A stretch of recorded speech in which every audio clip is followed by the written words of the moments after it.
Assalamualaikum dan salam sejahtera. Anda sedang menonton Sekilas Fakta 6 Mac 2019 bersama saya, Mastura Mala.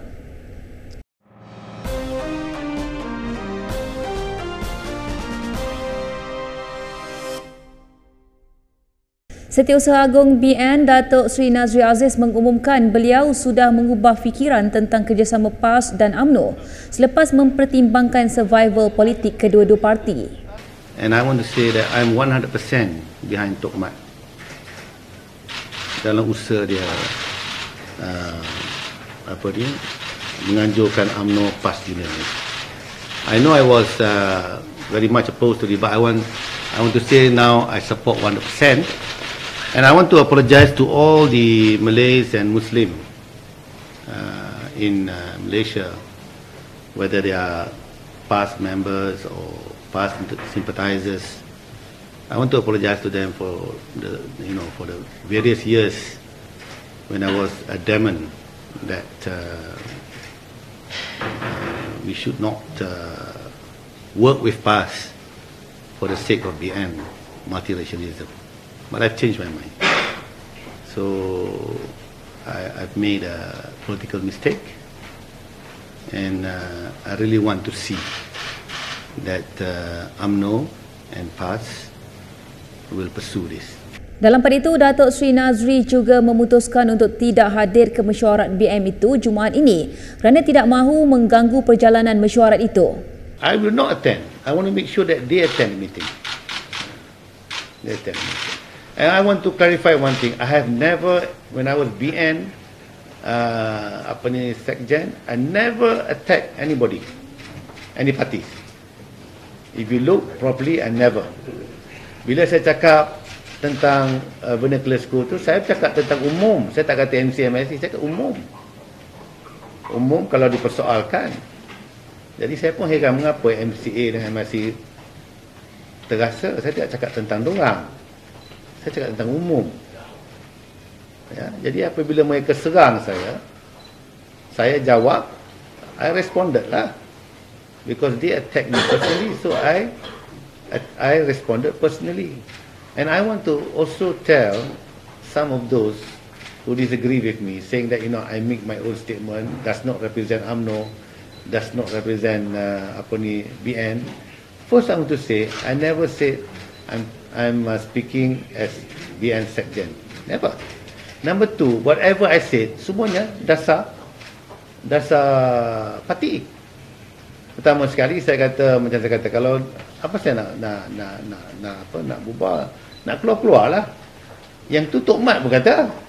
Jadi bukan saya yang kata. Kalau saya sebut di mana, saya cuma echoing what Tok Mat earlier said. Dalam perkembangan berbeza, manifesto calon muda dan kegagalan memikat hati pengundi Melayu antara faktor Pakatan Harapan tewas pada dua pilihan raya kecil baru-baru ini. Yang pertama adalah manifesto, di mana pihak Pakatan Harapan ni dilihat masih lagi gagal untuk nak membuktikan kepada masyarakat bagaimana untuk mereka ni membuktikan bahawa mereka boleh melaksanakan, merealisasikan apa yang telah dijanjikan dalam manifesto dalam pilihan raya lepas lah. Saya lihat pertamanya daripada side BN, kita melihat juga adanya kerjasama, walaupun kerjasama ni nampak loose antara BN, antara UMNO dan juga PAS, di mana diorang tak ada declare kata buat satu pakatan baru dan lain-lain, tetapi bila kita tengok Setiausaha Agung turun, Timbalan Presiden turun, ni satu perkara yang besar. Dan di side PH pula kita melihat mereka punya kesungguhan. Dia kata dia memang perlu menang lah selepas kalah di Cameron itu kan. Saya rasa disebabkan pengundi sekarang sudah semakin bijak, maka mereka makin bijak nak meletakkan di mana demand dan support mereka. Sebab diorang tahu kalau diorang bagi parti yang lawan menang, maka pihak kerajaan akan cuba dengan lebih baik. Dan saya rasa kalau tengok Selangor ni, tengok macam PAS dulu lah kan. PAS dulu seat banyak, sekarang tiba-tiba tinggal satu, dan bila PAS duduk di salah satu side, bila PAS duduk dengan Pakatan Rakyat dulu, parti yang bersama PAS menang banyak, dan bila PAS bersama dengan BN menang juga. Dan saya rasa satu analisis yang boleh kita buat adalah siapa kawan dengan PAS dia ada peluang menang kot. Saya melihat bila PAS so-called bergabung lah, belum lagi, tapi untuk pilihan raya tu dia orang bergabung, dia sebenarnya memberikan satu impak yang besar kepada orang-orang Melayu. So macam orang Melayu dia nak membuat keputusan tu nampak lebih mudah. Kita tengok pilihan raya lepas pun trend pengundi Melayu terhadap Pakatan Harapan pun sama, dia tidaklah tinggi sangat, dalam 20% lebih banyak kajian katakan. Jadi ini menunjukkan bahawa PH juga perlu mungkin membuat satu agenda baru, memperbaiki, membuat satu formulasi yang lebih jelas bagaimana nak mengangkat agenda Islam dan Melayu ni. Baik, pihak berkuasa masih berusaha menjejak ahli perniagaan yang diburu Jolo yang dikatakan berada di luar negara berhubung siasatan skandal 1MDB. Perbincangan tu ongoing. Kita ada pegawai-pegawai tertentu masih meneruskan engagement kita lah. Ramai orang cakap di China tapi kita pun tak pasti. Tapi kita sedang berusaha untuk menjejak Jolo dengan ada beberapa lain untuk kerana ini ada kaitan dengan siasatan 1MDB, itu saja. Seterusnya, menjawab gesaan pemimpin BN supaya Kerajaan Pakatan Harapan bertanggungjawab terhadap kerugian khazanah nasional, Menteri Hal Ehwal Ekonomi Datuk Seri Muhammad Azmin Ali berkata, kerugian tersebut berpunca daripada pelaburan yang telah dibuat sebelum PH mengambil alih kuasa. Memetik kenyataan di Twitternya, Azmin mengibaratkan situasi itu meludah ke langit terkena muka sendiri. Secara khususnya, beliau berkata kerugian paling besar khazanah kerana pelaburannya dalam syarikat penerbangan Malaysia Airlines yang gagal memperbaiki prestasi syarikat itu.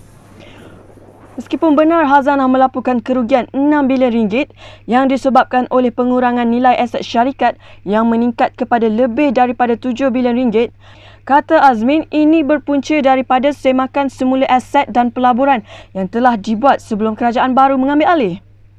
Walau bagaimanapun, Azmin berkata tahun 2018 juga merupakan masa khazanah membersihkan aset bermasalah dalam portfolionya. Semalam, Reuters melaporkan khazanah mengalami kerugian sebanyak 6.27 bilion ringgit sebelum cukai pada tahun lepas dan memperkenalkan strategi pelaburan baru. Mengulas kerugian ini, bekas Perdana Menteri Datuk Seri Najib Razak berkata beliau berbangga syarikat pelaburan kerajaan itu tidak pernah mengalami kerugian ketika era pentadbirannya sebagai Perdana Menteri. Bagaimanapun, menurut laporan The Age, kerugian dalam pelaburan Malaysia Airlines menyumbang kira-kira separuh daripada jumlah kemerosotan khazanah bagi tahun 2018. Khazanah telah menswastakan mas dan menyuntik dana sebanyak 6 bilion ringgit. Ia merupakan usaha khazanah untuk menghidupkan semula syarikat penerbangan itu dan dipercayai syarikat pelaburan negara memiliki pegangan saham sebanyak 70% dalam mas. Baik, sekelas fakta berakhir sampai di sini. Jangan lupa layari laman web kami di www.kinitv.com. Salam hormat dan jumpa lagi.